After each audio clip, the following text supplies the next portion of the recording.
coger un ente provincial, rogarles que me vayan llevando. Entonces lo que hay que tener... Isaac, ¿puedes apretarle más? Es que lo veo que se está... El del Pablo, el Pablo. Está chueco. Hechos históricos.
Bienvenido a Cine Élite, donde las emociones cobran vida en la pantalla grande.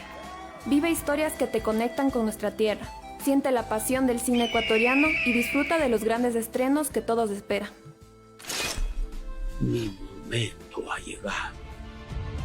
En este podcast, sumérgete en las profundidades del Imperio Perdido y descubre nuestras raíces con Sueños de Estrellas, una experiencia cinematográfica que solo podrás vivir aquí. Compra tus boletos ahora y vive el cine como nunca antes. Cine Élite, historias que nos inspiran y nos conectan. Acompáñanos en nuestro podcast Cine Élite. La magia está aquí y es nuestra.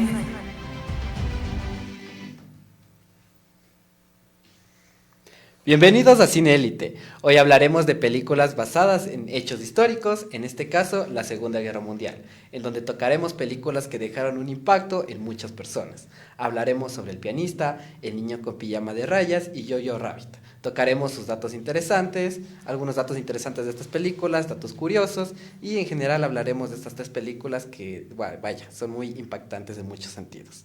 Pero no me encuentro solo, me encuentro con mi compañera Amy. ¿Qué tal, Kevin? ¿Qué tal a todos los que nos están viendo? El día de hoy, como ya dijo mi compañero, estamos para hablar de estas tres películas que sin duda han marcado un antes y un después en todos los que han tenido el honor de verlas. Y para este podcast hemos traído un invitado, Pablo Vázquez. Entonces, ahorita, ¿cómo está, profe? Buenas noches Emily, buenas noches Kevin. Chévere, muy contento de que me hayan invitado a participar de este momento cinematográfico que también tiene, como decía Kevin, este ejercicio histórico, ¿no? De contar historias que están sujetas a ese momento como fue la Segunda Guerra Mundial. Listo, muchas gracias a usted por estar aquí, por acompañarnos en este capítulo. Y antes de hablar de las películas, vamos a pasarles un reportaje, vamos a pedir a la producción que nos tengan listo el reportaje para poder conocer toda la trama y todo lo que vendrían siendo sobre estas tres películas.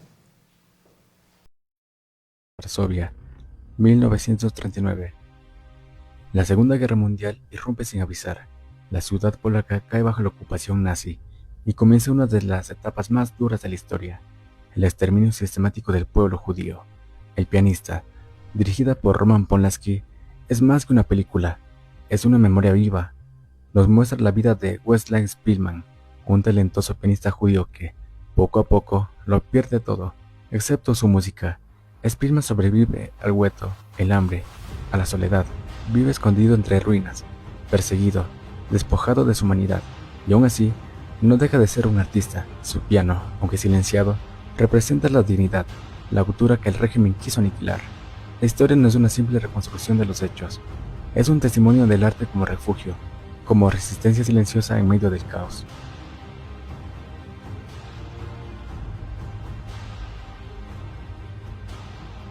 Seguido tenemos a Jojo Rabbit. ¿Cómo explicar el fanatismo a un niño? ¿Qué ocurre cuando la propaganda se convierte en juego? Jojo Rabbit, del director Taika Waititi, es una sátira arriesgada que nos lleva al corazón de la Alemania nazi, pero desde la mirada ingenua y manipulada de Jojo, un niño de 10 años que sueña con ser parte del régimen. Su amigo imaginario es una versión caricaturesca de Adolf Hitler. Su mundo está lleno de consignias, odio disfrazado del heroísmo y una devoción ciega a una causa que no comprende. Todo cambia cuando Jojo descubre que su madre, miembro de la resistencia, esconde en su casa a Elsa, una joven judía. La presencia de Elsa y la desaparición de su madre lo obligan a enfrentarse con sus ideas, a ver el mundo real tras el velo de la mentira, que incluso en medio del adoctrinamiento hay espacio para la ternura, el cambio y la esperanza. El niño con la pijama de rayas. El horror del holocausto visto desde los ojos de un niño. El niño con la pijama de rayas nos cuenta la historia de Bruno, un niño alemán cuya vida cambia al mudarse cerca de un campo de concentración donde su padre trabaja como comandante nazi. Allí, Bruno conoce a Shmuel, un niño judío prisionero, vestido con lo que él cree que es una pijama. Los separa una cerca, pero los une en la inocencia, juegan, conversan, sin comprender del todo lo que ocurre a su alrededor. La película no solo representa la amistad en tiempos de odio, es también una denuncia de cómo el fanatismo deshumaniza, cómo el sistema nazi manipulaba no solo a los soldados y adultos, sino también a niños. Es una llamada de atención. Cuando el odio se normaliza, nadie está a salvo.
Vaya, la supervivencia que presentaba el protagonista dentro de la película, la cual era su estadía en los guetos, algo muy importante. No sé si me quieran ayudar con algunos datos que tengan sobre los guetos, que era muy importante mencionar, porque es muy importante la representación que todas las películas le dan a los guetos y cómo los nazis de alguna manera o los alemanes representaban esto de que decían que los guetos eran lugares en los cuales se tenían a los judíos de una forma buena, pero en total no era así, era como una forma de represión en varios sentidos. Yo quisiera comenzar este diálogo con el dato que usted acaba de mencionar de que Roman Polanski vivió, ¿no es cierto?, de primera mano ese ejercicio de la discriminación brutal en la Segunda Guerra Mundial por parte, ¿no es cierto?, de los alemanes, del nacionalsocialismo, ¿no es cierto?, de esa Alemania nazi. Todo esas vivencias, ese dolor, se impregna en la forma de ser como director de Roman Polanski. No solo lo demuestra en El pianista, sino también en otras películas, ese profundo dolor que se vuelve estético a través del cine. Y en cuanto a lo que usted planteaba de los guetos, digamos que no es solamente un apartado propio del nacionalsocialismo en su momento más cruento, como fue, ¿no es cierto?, apartar a todas las familias judías, ¿no es cierto?, de aquellas familias alemanas que después de un examen tenían que ser, ¿no es cierto?, cruzar por ser supremamente blancos, no tener en su historial familiar alguien que sea cercanamente judío. Y entonces ese desplazamiento humano a partir de lo planteado, ¿no es cierto?, genera estos ejercicios poblacionales que los llaman guetos, en donde están las personas que han sido discriminadas socialmente, las personas que de alguna manera, ¿no es cierto?, no son bien vistas en una sociedad que tiene determinado poder por parte de otra clase, ¿sí? Entonces, esos guetos particularmente se presentan, sí, en la Alemania nazi, pero también, ¿no es cierto?, en otros estados en ese tiempo. Aquellas personas que no cuadran, que no se identifican con la ideología, que no se identifican políticamente, ¿no es cierto?, con un determinado poder, ¿no es cierto?, van a esos guetos. Pero yo estoy pensando que no son solamente los guetos físicos, es decir, esas grandes edificaciones donde se les coloca, ¿no es cierto?, y se les discrimina a través de muros, a través de una serie de enrejados o de mallas, sino también el concepto de gueto está en esa discriminación que puede ser pensada, ¿no es cierto?, desde una determinada ideología. Aquellas personas que no necesariamente, ¿no es cierto?, tienen que ir a un gueto, sino que son desplazadas por su pensamiento, que son desplazadas por su religión, que son desplazadas por su forma de ver diferente la vida, ¿no es cierto? Y entonces yo creo que ahí está presente de alguna manera el ser humano con todas esas fuerzas patológicas, ¿sí?, que se desentrañan cuando de alguna manera ya llegan a ser poder, ¿no? Entonces yo pienso que ahí está la construcción de los guetos, y puede que nosotros, ¿no es cierto?, de alguna manera estemos construyendo mentalmente guetos hasta en nuestro propio ser, no necesariamente exteriorizando a través o mostrándolo a través de otras personas. Pero en lo que refiere a la película, sí. Justamente lo que nos menciona, profe, algo que a mí me queda bastante de la película y de lo que nos comparte, es que sí, en la actualidad de hecho existe este como rechazo, incluso de manera inconsciente, que tenemos los seres humanos hacia otro tipo de razas, de géneros, de orientaciones, de creencias, de religiones, de todo tipo de cosas. Pero antes, en estas épocas, eran como que vistos como algo más marcado, porque era un nivel de poder ya que llegaba a niveles inimaginables para los que eran víctimas de lo que vendrían siendo, en este caso, los que estaban detrás de Hitler, que era alguien con un poder increíble y con un poder de manipulación enorme. O sea, él tenía como por decir, este pensamiento de que si él podía manipular y podía tener en su poder a la mente joven, él podía estar podía tener en su poder a todo el mundo, porque él pensaba que los jóvenes eran el futuro. Entonces, justo como nos menciona lo de los guetos, es algo bastante marcado en la película, porque en todas las ocasiones, o al menos en la gran mayoría de escenas que yo recuerdo, teníamos esto de que los separaban de cierto punto, el protagonista pasa de lado a lado, incluso siendo ayudado por bastantes amigos que él por suerte había logrado tener alrededor de lo que fue toda la película.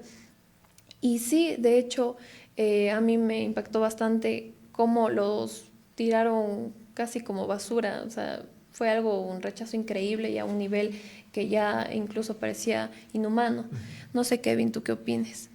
Bueno, la representación que en la película se da de los guetos está muy marcada, porque lo que más se recuerda son esas escenas gráficas en las cuales gente está tratando de sobrevivir. Recordemos que aquí los guetos eran de alguna manera como tenerles ahí en un estado de opresión, y muchas personas murieron ahí, no solamente por el hecho de que no les daban comida, sino por el hecho de las enfermedades. Algo muy importante que se veía en las películas era cómo pasaban las estaciones y gente dormía en la calle, gente no tenía para comer. Una parte que también es muy interesante de ver, que es dentro de la familia del protagonista, los cuales entre los 5 que son, tratan de repartirse como un caramelo. Son fuertes, aunque pese a que hay mucha gente no le busca los simbolismos a estas escenas, es muy fuerte ver esto porque es la realidad que muchas personas han vivido durante esta época. Muchas personas no tienen la conciencia, o dicen, bueno, es mucha ficción, pero no se pueden a pensar o no han visto documentales que es así, o fue en unos casos peor de lo que vimos en la pantalla grande. Y puedo decir que esto de la representación de la Segunda Guerra Mundial en esta película queda muy marcada, más que todo por lo que había mencionado profesor sobre el director, y se ve muy marcado todo esto en la película. Es una película muy gráfica en muchos aspectos, que la verdad a mí también, siempre que alguien remarca esto de los hechos de la Segunda Guerra Mundial, yo siempre salgo a relucir esta película porque se muestra de manera muy cruda todas estas escenas. También otra escena impactante es de que los niños, ellos tenían que ir a robar en la ciudad, pasándose por las paredes de los guetos, pasarse a la ciudad, desplazarse para poder alcanzar a robar comida. Y hay una escena muy fuerte en la que un niño no avanza a desplazarse y lo que son los alemanes le empiezan a golpear hasta que muere. Son escenas muy fuertes que uno pensaría que no fue así lo que se vivió, pero uno se pone a pensar, o entre más se informa ve que es peor lo que se vivió en esas épocas de los guetos, más que todo gente inocente que murió ahí en todos estos aspectos. Es una representación muy cruda, puedo decir, de todo esto de los guetos y de cómo les reprimían de alguna manera a todas las personas que no tenían la misma forma de pensar, o que se encontraban en la lista de lo que él consideraba que no eran personas que no entraban en la, por así decirlo, en la raza que él creía. Así que es muy importante analizar todo esto y ver que la película es muy dura en todos estos aspectos. Otra parte que quisiera tocar es el compromiso que tuvo el protagonista, el actor que interpreta al protagonista, que es Adrien Brody, el cual tuvo un cambio muy marcado a la hora de desplazar la película, porque él incluso bajó de peso. Habían varios datos sobre que él también se había quitado algunos dientes para tratar lo que es el dolor del protagonista. Todo esto es muy crudo de ver, y que muchos muchos actores no se meten tanto en el personaje como lo fue Adrien Brody, que gracias a eso le llevó el Oscar a Mejor Actor. No sé si tengan algo que comentar de esta parte. Justamente ahorita estamos en vivo y estoy leyendo los comentarios y le mandan saludos de Gaby Peñafiel, Michael Alexis y Edison. Nos comentan que es un gran invitado, y quisiera aprovechar para preguntarle qué opina sobre este compromiso que tuvo el protagonista al reencarnarse prácticamente en lo que vendría siendo su personaje, al aprender a tocar los diferentes instrumentos que su personaje tocaba, a lo que nos comentó Kevin. No sé cuál sea su opinión. Y yo creo que ahí hay un compromiso, sobre todo del actor, un compromiso social en términos de la representación del personaje dentro de la película. Como usted bien sostiene, Kevin, no podía ser un personaje, ¿no es cierto?, que pues esté bien de salud. Tenía en lo posible, ¿no es cierto?, que guardar determinado canon, ¿sí?, como para mostrar a aquellas personas como para representar a aquellas personas que vivían dentro de sus guetos y que vivían esas situaciones en particular. ¿Sí? Entonces, esa representación social del actor, ¿sí?, es una representación, desde mi perspectiva, por favor, es una representación histórica, ¿no es cierto?, de lo que significó Europa en ese tiempo. Acordémonos que Europa vive dos grandes guerras, y particularmente, ¿no es cierto?, Alemania. Es decir, estamos hablando de la guerra del 14 al 18 y la otra del 39 al 45. Entonces son guerras, como ustedes plantean, crueles. Y a los europeos, ¿no es cierto?, como siempre digo, a los occidentales, eso les marca generacionalmente, ¿sí? Aunque pareciera, ¿no es cierto?, que la memoria histórica en algún punto se pierde, porque en la actualidad, ¿no es cierto?, empiezan a aparecer estos grupos neofascistas, estos grupos, ¿no es cierto?, que tienen en su idolatría política a este tipo de regímenes, ¿sí?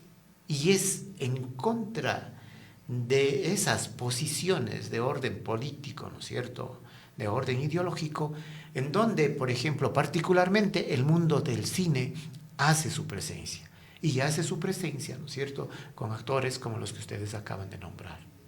Claro, es necesario hacer una representación, mira, es una representación viva, aunque pueda ser ficcionada, ¿no es cierto?, pero es tan encarnada las situaciones, ¿no es cierto?, que uno dice, termina, ¿no es cierto?, identificándose no solo con el personaje, sino con las situaciones. Sí, profe, como nos menciona, de hecho, a mí me impacta bastante esto que vendría siendo todo lo que representa la película, tanto en el tema de la Segunda Guerra Mundial, como también lo conocemos como el Holocausto. Ahora, para ir ya un poco con la segunda película, que vendría siendo El niño con el pijama de rayas, que es una película que podría decirse la que más ha marcado, si no es de lo que yo he visto al menos. No sé ustedes y no sé los que nos estén viendo nos pueden decir en los comentarios. Lo digo porque justo leí un comentario que nos dice: el niño de pijama de rayas, lo mejor de una vivencia de las matanzas de Alemania. Y también le mandan un saludo al profe Pablito. Voy a leerles la sinopsis para que tengamos un poco más de lo que vendría siendo de qué trata esta película. El niño con el pijama de rayas nos presenta a Bruno, un niño alemán de 8 años cuya vida cambia drásticamente cuando su familia se muda a Berlín a una casa aislada en el campo, debido al nuevo cargo de su padre como comandante de un campo de concentración. Sin entender la verdadera naturaleza del lugar, Bruno ve a las personas al otro lado de una valla vestidos con lo que él cree son pijamas de rayas. Su curiosidad lo lleva a explorar los alrededores y allí conoce a Shmuel, un niño judío de su misma edad, prisionero dentro del campo. A través de la inocente amistad de estos dos niños, la película expone la brutalidad y el absurdo del Holocausto, desde una perspectiva única y desgarradora, contrastando con la inocencia infantil y con la crueldad del genocidio. No sé, Kevin, qué nos tengas que decir sobre esta película. Bueno, la película da muchos puntos de vista de lo que las personas, digamos, de las personas comunes veían lo que estaba pasando, lo que pasaba más comúnmente con las personas que eran judíos y bueno, creo que la película relata muy bien o relata muy bien lo que es la parte de la inocencia de lo que es Bruno, porque Bruno es alguien que es un niño de 8 años que tiene otros pensamientos que sus padres, por ejemplo el papá es comandante de toda esta parte de este campo de concentración de alguna manera, que Bruno trata de verlo esto con otros ojos, o sea, no es como que le expliquen las cosas a Bruno, sino le explican de otra manera todo lo que está pasando y tratan como de hacerle ver que él no, como que no vea la realidad, la dura realidad que está representando el país. Y es algo muy interesante de ver, o algo que a mí me llamó mucho la atención, es Bruno cómo retrataba las cosas o cómo pensaba, porque cuando él se encontraba en su casa y veía el campo de concentración decía, ¿quiénes son ellos? Porque tienen pijamas iguales, así, están jugando, les decía.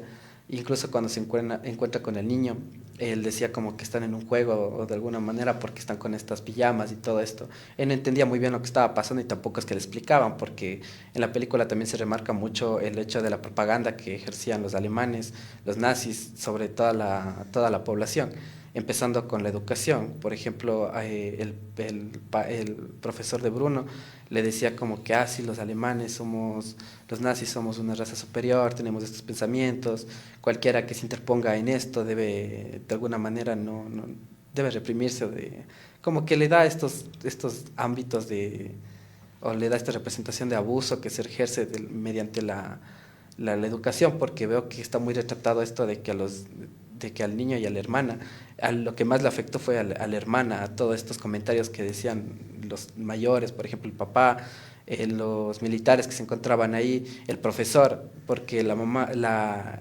niña, la hermana de Bruno, de alguna manera ella era una niña, era una adolescente que estaba pasando por esta época de ya la adolescencia, y al no encontrarse de alguna manera con personas de su edad y todo esto, ella trata de verse muy involucrada en lo que es la política de esto, trata de verse muy involucrada en la propaganda que ejercían. Y es muy importante ver esto, da un contraste. Sé que, profesor, qué opinión tenga de la película o más o menos qué detalle tenga. Cuando no veo películas, sino observo las películas, ¿no es cierto? Sobre todo estas concentradas en el punto de la Segunda Guerra Mundial y particularmente en la población judía, siento como que los personajes se vuelven una suerte de metáforas, tanto en la primera como del pianista. Es un hombre, ¿no es cierto?, el protagonista. En la segunda película que usted acaba de presentar, es un niño. No es una niña, ¿sí? Es un niño que lamentablemente termina, ¿no es cierto?, dentro de ese cuarto donde le van a colocar gas, donde van a terminar con su vida. Y como digo, metáforas, parece que los directores sintieran, ¿no es cierto?, que Europa, los alemanes, ¿no es cierto?, hubiesen matado, estrangulado a generaciones de hombres y de niños. Es una suerte de un mensaje muy complejo y muy complicado de tratar de rehacer, ¿no es cierto?, el mundo en esa situación, ¿sí? Parecería que solo les queda a las mujeres. Estoy pensando en la última escena, como usted suele decir, en esa última escena en que la madre llora desgarrada, ¿no es cierto?, y su hija trata en algo de consolarle. Pero el padre, que es un militar, no se le ve una lágrima. Y parece que la generación, ¿no es cierto?, esa generación de hombres, ¿sí?, esa generación de niños estuviera perdida. Y que solo, ¿no es cierto?, el dolor hecho carne se presenta en la madre. Eso me llamó poderosamente la atención, ¿no es cierto? 2, el ejercicio de la niñez, de la inocencia, tanto, ¿no es cierto?, en el pianista como en esta película. Para mí, los dos son niños. Ninguno de los dos, ¿no es cierto?, se siente capaz, por ejemplo, de sostener un arma en sus manos. ¿Sí? Tienen el teclado, ¿no es cierto?, el piano, ¿no es cierto? El niño está pensando en otra cosa en su mundo. Por eso les es extraño incluso encontrarse con barreras físicas para jugar con otro niño, que parece ser su alter ego, ¿no? Su otro yo, el verdadero yo de esa Alemania en pleno conflicto, ¿no? Así veo esta película, ¿no? Así sustancio desde esa observación que hago del filme. Sí, justamente como nos menciona, a mí también en lo personal de lo que me pude dar cuenta es que sí, como nos dice, como que a los hombres tratan de ponerles en este tipo de estereotipo de que tienen que ser de cierta forma y de que tienen que, o sea, todos los hombres alrededor de la película se ven siendo malvados, se ven siendo abusadores, se ven cómo ejercen su poder o cómo demuestran estar molestos. De hecho, existe una escena en la que uno de los que está al mando del padre de Bruno desquita su ira con uno de los judíos que estaban ahí dentro de la casa, en vez de desquitarse con los que estaban en la mesa. No representaban sus emociones de una manera abierta a los que tenían alrededor. Y justamente, y en cambio, la madre de Bruno, ella se muestra impactada, se demuestra decepcionada en bastantes escenas. Cuando se da cuenta del trabajo de su esposo y se da cuenta que él le mintió, incluso la toman como si estuviera enferma, como si estuviera loca. Y también, de hecho, si no estoy mal, de los abuelos de Bruno también, de que dicen tu abuela está enferma y ni sé qué cosas, cuando no, lo que sentían era este resentimiento y este como repudio a lo que su propia raza alemana, por así decirlo, estaba haciendo en contra de otros que son seres humanos. Y me gustaría preguntarle, ya que estuvimos leyendo y entre los datos curiosos existe uno que dice que historiadores y educadores estuvieron como que en un debate, ya que mencionaban que la amistad entre un niño judío y un niño alemán no podría haber sido. No sé qué opines sobre este tipo de comentarios.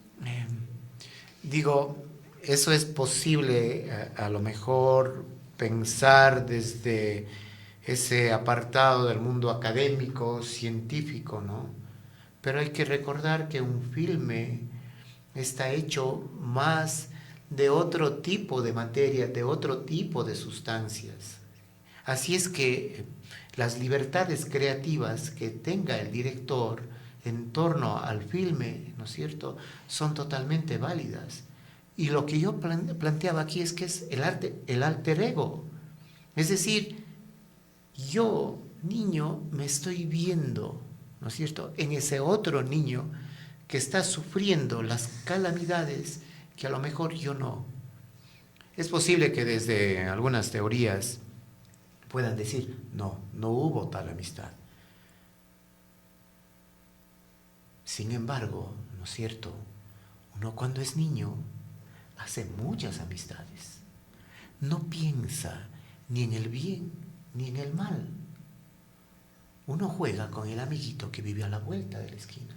Uno juega con la amiguita que vive al otro lado. Quien sea esa amiguita o ese amiguito, qué tipo de familias tengan, para uno le es como que lo pasa por alto. Porque el ejercicio de la niñez, ¿no es cierto?, es lo lúdico, jugar, vivir, reír, cantar, hasta llorar, ¿no es cierto? Pero uno no está pensando, a ver, yo niño, me voy a hacer amigo del niñito de la esquina, pero sus padres, ¿no es cierto?, no tienen la posición económica que yo tengo. Bueno, eso lo pensaba desde mi tiempo. Espero que este tiempo, que el de ustedes, el de su generación, haya sido igual.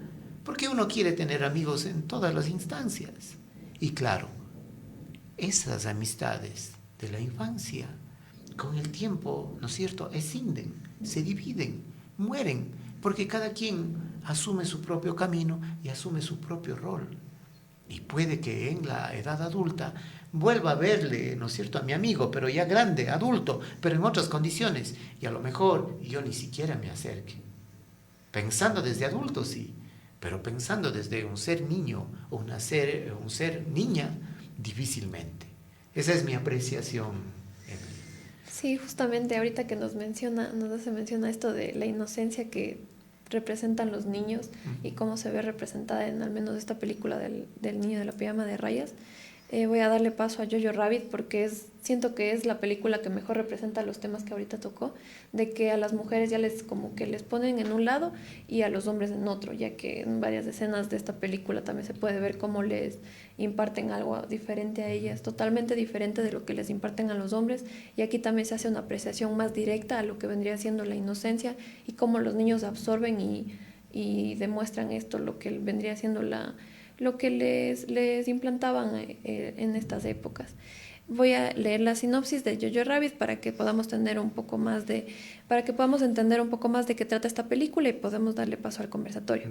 Jojo Rabbit es una sátira antihéroe dirigida y protagonizada por el ingenioso Taika Waititi. La trama sigue a Johannes Jojo Bestler, un entusiasta y adoctrinado niño de 10 años que vive en la Alemania nazi. Su mejor amigo y confidente imaginario es una versión cómicamente absurda de Adolf Hitler. La vida de Jojo da un vuelco cuando descubre que su madre está escondiendo a Elsa, una adolescente judía, en su ático. La película explora a través de la inocente y luego compleja relación entre Jojo y Elsa, los absurdos del racismo y la propaganda, demostrando cómo el amor y la humanidad pueden desmantelar el odio más arraigado. No sé, Kevin, ¿qué opinas o qué datos tengas sobre esta película? Bueno, algo que queda muy remarcado en la película y algo que cuando se estaba yendo a estrenar y me impactó es el hecho de cómo remarcan de alguna manera toda esta representación que tenían con los nazis y los alemanes en referente a la propaganda que ejercían mediante, que era esta propaganda que se les impulsaba a los niños, que les hacían ver todo esto. Era muy importante analizar todos estos puntos de vista y ver cómo de alguna manera los niños desde muy chiquitos eran adoctrinados de esta forma, tenían que pensar de esta forma, todos tenían, incluso hay una escena en el campamento en el cual a los niños ya desde corta edad les enseñan cómo usar armas y a planear estrategias para de alguna manera vencer a los judíos y el estado en el que les ponen a los judíos, porque ellos de alguna manera les tratan de remontar una imagen completamente distorsionada de la realidad, en el cual dicen que los judíos son, de alguna manera son criaturas que viven en las cuevas. Todo esto me pareció muy perturbador, el hecho de que toda una nación o un país esté dispuesto a proporcionar esta propaganda, más especialmente a los niños, que son personas que están en constante desarrollo y que son más propensas a tener más conflictos con todo esto, lo que están absorbiendo en la educación. Y está muy retratado también aquí este eje que se ponía sobre que a los niños les ponían como, de alguna manera, ya como militares, y a las niñas les ponían como que tienen que preocuparse de ellas, solo de la medicina, del lado de la enfermería, nada más. Y era muy importante, muy impactante ver esto, de que tenían como esta barrera entre los niños y las niñas de aquí, y era muy retratado esto.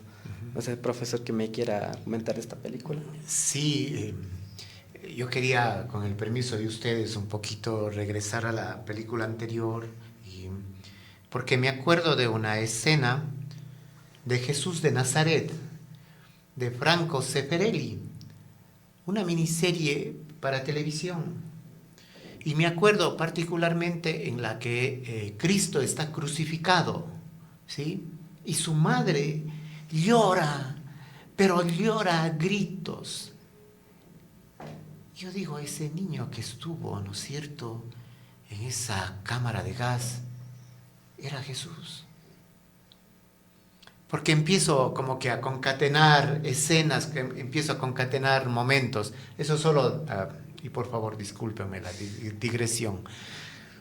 Entré a ver esta película que usted acaba de plantear y me quedé así como que, así, ¿qué película estoy viendo? Porque comenzamos la película, ¿no es cierto?, con una canción de los Beatles, ¿no? Y el montaje era, ¿no es cierto?, con escenas propias. Fíjense ustedes, de El triunfo de la voluntad de Leni Riefenstahl, una de las cineastas, ¿no es cierto?, digamos que Hitler quería mucho. Esta mujer, Leni Riefenstahl, ¿no es cierto?, hizo de la cinematografía el más grande monumento, ¿no es cierto?, a ese ejercicio de la propaganda nazi. Cuando ustedes ven en esas primeras imágenes que son históricas, ¿no es cierto?, en términos, porque es un documental del triunfo de la voluntad, y cuadrarle con una canción de los años 60 de los Beatles, uno empieza a decir, ¿en dónde estoy? ¿En qué tipo de película estoy entrando? Y claro, entro en la película, ¿no es cierto?, del ejercicio de la propaganda.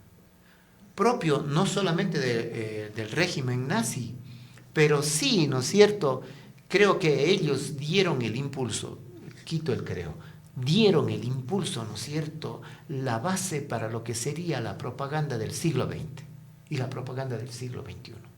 Cómo manejar a las masas, ¿ya? Y Y en ese escenario de imágenes grandilocuentes, de nuevo aparece un niño. ¿Sí o no? Y me quedo en otro momento así mismo, así como que, ¿qué está sucediendo en esta película? Porque aparece una niña. ¿Sí? Aparece una niña. Y yo inmediatamente digo, pero esta niña, ¿no es cierto? ¿Quién es en este mundo? Estoy pensando en el diario de Ana Frank. Me digo inmediatamente, esa niña es Ana Frank. Por eso considero, ¿no es cierto?, que las películas nos lleva, nos coloca como que en otro plano de pensar en estas metáforas, en estos simbolismos, ¿no? O sea, cuando veo al niño, y yo dije, algo va a suceder cuando abre, ¿no es cierto?, así una especie de compuerta buscando algo, y se encuentra con la niña, se encuentra con Ana Frank. ¿Ya? Entonces desde mi perspectiva, hay choques muy fuertes. El primero, el de la propaganda. El segundo, de la deshumanización total que hizo ese régimen, ¿no es cierto?, con los niños. ¿Sí? Y claro, lo que ustedes decían desde el inicio de esta conversación, esa discriminación total hacia un pueblo, no solamente hacia los judíos, ¿no es cierto?, sino a los otros pueblos que vivían, ¿no es cierto?, en todos los países europeos. ¿Sí? Entonces, creo que nos encontramos frente a una película totalmente diferente, con estos registros simbólicos, por supuesto. Esa es mi apreciación, por favor. Sí, justamente como nos menciona, el hecho de que este tipo de adoctrinamiento tan violento y tan rápido que fue para lo que vendrían siendo los niños de todas las películas, de las 3 películas que hablamos, en las 3 películas se representa a los niños como seres inocentes, como seres que realmente solo siguen lo que los adultos implantan en ellos y lo que los adultos aprovechan, que saben que van a seguirles sin preguntar y nada. Este sesgo que existe, ya sea en todos los alemanes que como que ven a Hitler como un héroe, y de hecho, como nos comenta, en esta película se hace una sátira, se hace como que una burla y se muestra a este amigo imaginario de Jojo que lo sigue durante toda la película, pero ya al final, como que en el clímax de la película, Jojo se desprende de él, como que ya se da cuenta de la realidad, se da cuenta de esto gracias a la niña judía que nos menciona. Creo que es una representación bastante impactante, ya que se puede ver minutos antes en la película como la madre de Jojo incluso es asesinada por los alemanes.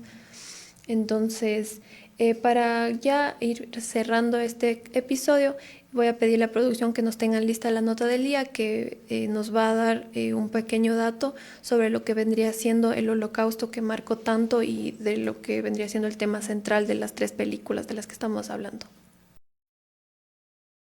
El cine tiene el poder de romper el silencio, la ficción, y nos enfrenta a verdades que el tiempo no debe silenciar. Uno de los capítulos más oscuros de la humanidad, el Holocausto, sigue siendo una herida abierta, no solo para quienes lo vivieron o lo heredaron, sino para todos los que habitamos en este mundo, con conciencia y también con memoria. Y aunque los libros de historia nos ofrecen fechas, cifras y testimonios, en el cine, donde las emociones cobran vida, donde los silencios duelen más que las palabras y donde la compasión o la crueldad se graban solo en los ojos de los personajes. En este podcast queremos detenernos en 3 películas que, desde perspectivas distintas, nos acercan al horror de la persuasión nazi y nos recuerdan por qué nunca más debe ser una promesa activa, no una frase vacía. El cine tiene el poder de romper el silencio, la ficción, y nos enfrenta a verdades que el tiempo no debe silenciar. Uno de los capítulos más oscuros de la humanidad, el Holocausto, sigue siendo una herida abierta, no solo para...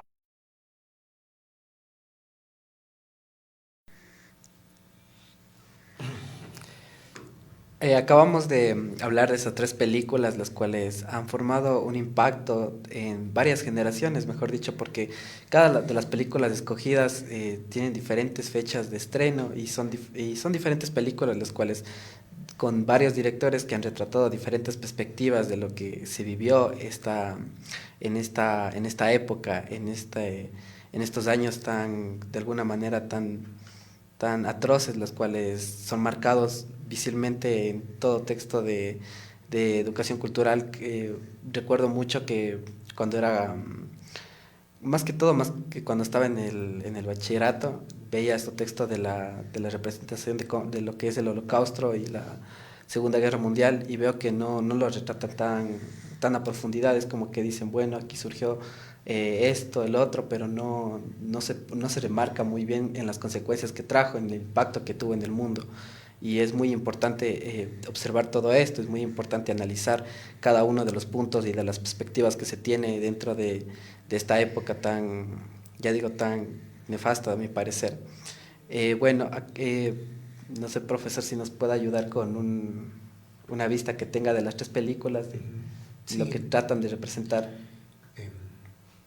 Quisiera comenzar con una película que no está en esta lista, para hacer la siguiente reflexión. Es una película de Roberto Rossellini, ¿sí?, que se llama Roma, Ciudad Abierta. Esta película es filmada 1945-1946, en plena guerra, ¿no es cierto?, casi ya terminando la guerra. Frente a esa, como usted dice, a esa devastación, aparecen directores, este director italiano, ¿sí?, para construir una película y mostrar lo que usted también decía, el horror de la guerra, el horror de cuando el ser humano, ¿no es cierto?, se desprende de todos los afectos hacia su semejante, ¿sí? Y entonces estoy pensando que en esta película, por ejemplo, se trabajaba mucho en el blanco y negro. Ustedes ven películas de esa época y ven, todas son películas en blanco y negro. Incluso las series documentales están en blanco y negro. Y a lo mejor las personas de esa época, ¿no es cierto?, puede que hasta de estas generaciones actuales no entiendan, ¿no es cierto?, el horror a través, es una hipótesis nada más, a través del color, ¿no es cierto?, entre blanco y negro y grises. Y es por esto que aparecen estas serie de películas de directores, sobre todo, ¿no es cierto?, de ascendencia judía, que tratan, ¿no es cierto?, de representar no tanto en blanco y negro, sino en color, para mostrar a través del color esa pérdida de los afectos. Esa es una primera caracterización, ¿no es cierto?, propias de las películas que dan cuenta de cómo fueron tratados estos pueblos, ¿no es cierto?, comenzando por el pueblo judío, el pueblo gitano, otros pueblos, sobre todo, ¿no es cierto?, esa discriminación hacia el mundo negro, esa discriminación hacia los homosexuales, como se decía en su momento, esa discriminación hacia el mundo lésbico. Todo eso estaba, ¿no es cierto?, como usted también bien usted sostiene, ¿no es cierto?, ahí compactado, así que era como una olla de presión social de la cual no podían salir. Y sí, de lo que hemos comentado en estas películas, ese horror, ¿no es cierto?, encuentra ese espacio de luz y de calma en los niños, en las niñas. Pero como decía hace un momento, ¿no es cierto?, también parece que los directores asumen que nosotros, los hombres, ¿no es cierto?, no teníamos cabida en ese nuevo mundo después de la guerra, porque ese mundo les pertenecía de hecho a las mujeres, porque parece ser, ¿no es cierto?, que ellas eran las únicas, ¿no es cierto?, capaces de sentir el horror, la crueldad, el dolor, la deshumanización, pero al mismo tiempo, ¿no es cierto?, el afecto, el cariño, el amor, la solidaridad, la ternura. Y yo eso siento en esta trilogía cinematográfica que ustedes me han invitado a compartir con mis comentarios. Sí, profe, y le agradecemos mucho que nos haya acompañado en este capítulo, que es bastante extenso. Es un tema que nos iríamos para largo en un capítulo si tocáramos realmente a profundidad. Entonces, Más que nada darle las gracias por acompañarnos en este espacio y recordarles a todos los que nos están viendo que nos pueden transmitir a través de la Radio Universitaria Cuenca y no se olviden de acompañarnos en un próximo capítulo de Cine Élite. Muy amable, muchas gracias.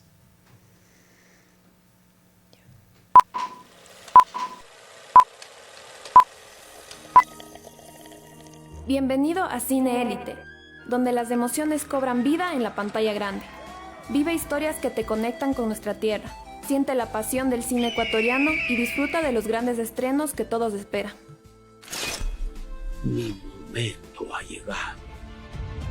En este podcast, sumérgete en las profundidades del Imperio Perdido y descubre nuestras raíces con Sueños de Estrellas, una experiencia cinematográfica que solo podrás vivir aquí.